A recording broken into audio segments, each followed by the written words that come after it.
Assalamualaikum warahmatullahi wabarakatuh. Perkenalkan, kami kelompok 5 Manajemen Pusat Sumber Belajar, Program Studi Manajemen Pendidikan Islam kelas 3A, Fakultas Agama Islam, Universitas Singaperbangsa Karawang. Di sini kami akan menyampaikan materi mengenai memahami pusat sumber belajar. Sebelumnya, perkenalkan, nama saya Alisah Yusni Aini. Nama saya Alia Fauziah Rahma. Nama saya Ida Sari Mulyati. Nama saya Farahina Merazak. Pengertian pusat sumber belajar.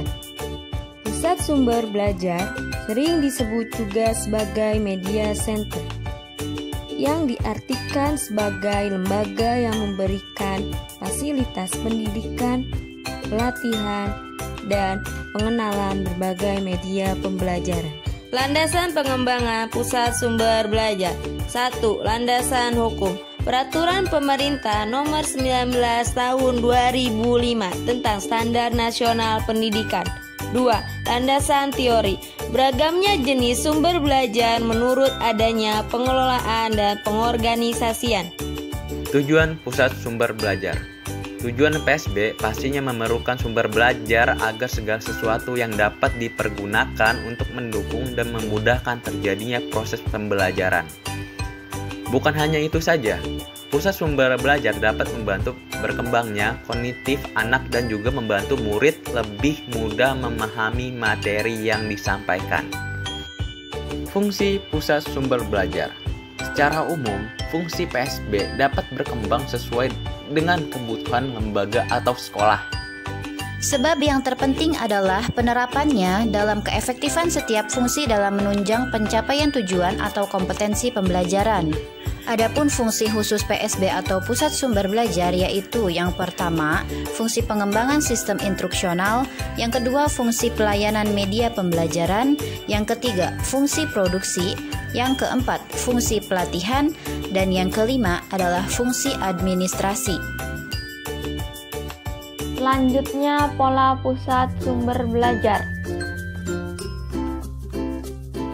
Definisi pola pusat sumber belajar yaitu bentuk atau model dalam pengelolaan pusat sumber belajar. Pola pusat sumber belajar ada 3. Yang pertama, pola terpisah. Yang kedua, pola terpusat. Yang ketiga, pola hibrid. Yang pertama, pola terpisah, yaitu pola yang bersifat otonom dalam hal mengelola pusat sumber belajar.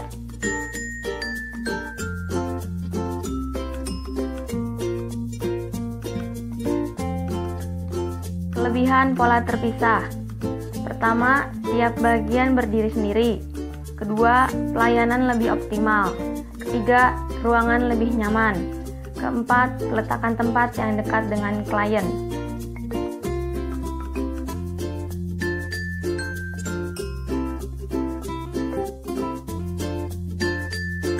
Kekurangan pola terpisah. Pertama, penambahan tenaga. Kedua, anggaran membengkak. Ketiga, tumpang tindih tugas. Keempat, perebutan dana dan susah dikontrol. Selanjutnya yang kedua, pola terpusat, yaitu menampung seluruh bagian unsur yang mempengaruhi proses pengelolaan dan pelaksanaan sumber belajar.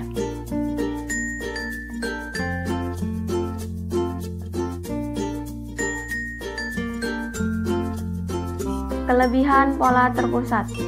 Pertama, lokasi tidak terpisah. Kedua, pengawasan lebih mudah. Ketiga, hambatan birokrasi terhindar. Keempat, hubungan kerja semakin erat. Kelima, efisiensi. Dan kekurangan pola terpusat. Pertama, memerlukan lokasi yang luas dan tersendiri. Kedua, jauh dengan klien. Yang terakhir, pola hibrid, yaitu pola kombinasi dari pola terpisah dan pola terpusat.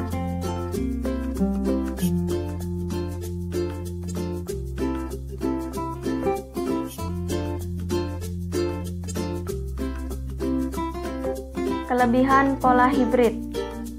Pertama, penyampaian pembelajaran dapat dilaksanakan kapan saja dan di mana saja. dengan memanfaatkan sistem jaringan internet. Kedua, pengajar dapat mengelola dan mengontrol pembelajaran yang dilakukan siswa di luar jam pelajaran peserta didik.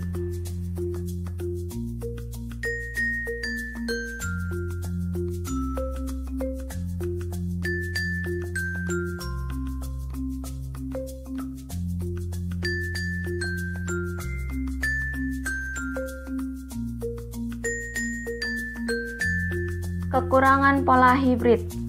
Pertama, pengajar perlu menyiapkan waktu untuk mengembangkan dan mengelola pembelajaran sistem e-learning, seperti mengembangkan materi. Kedua, pengajar perlu menyiapkan referensi digital sebagai acuan peserta didik.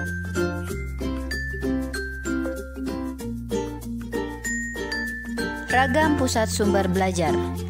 Yang pertama, ada ragam pusat sumber belajar berupa bahan tercetak.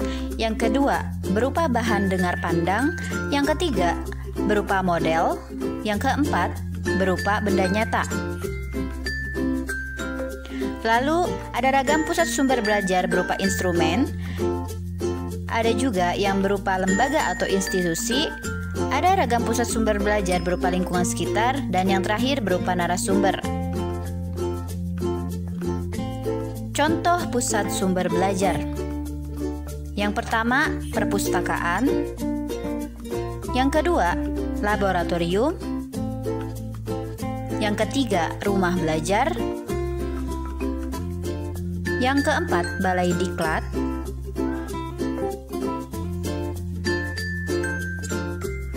Yang kelima, observatorium. Yang keenam, masjid atau majelis taklim. Yang ketujuh, siaran televisi. Yang kedelapan, situs internet. Program pendidikan pembelajaran jarak jauh. Program pendidikan pembelajaran jarak jauh atau distance learning adalah pendidikan formal berbasis lembaga yang peserta didik dan instrukturnya berada di lokasi terpisah, sehingga memerlukan sistem telekomunikasi interaktif untuk menghubungkan keduanya dan berbagai sumber daya yang diperlukan di dalamnya. Pembelajaran elektronik atau e-learning atau pembelajaran daring atau online merupakan bagian dari pendidikan jarak jauh yang secara khusus menggabungkan teknologi elektronika dan teknologi berbasis internet. Sekian materi dari kami, mohon maaf atas kekurangannya. Terima kasih. Wassalamualaikum warahmatullahi wabarakatuh.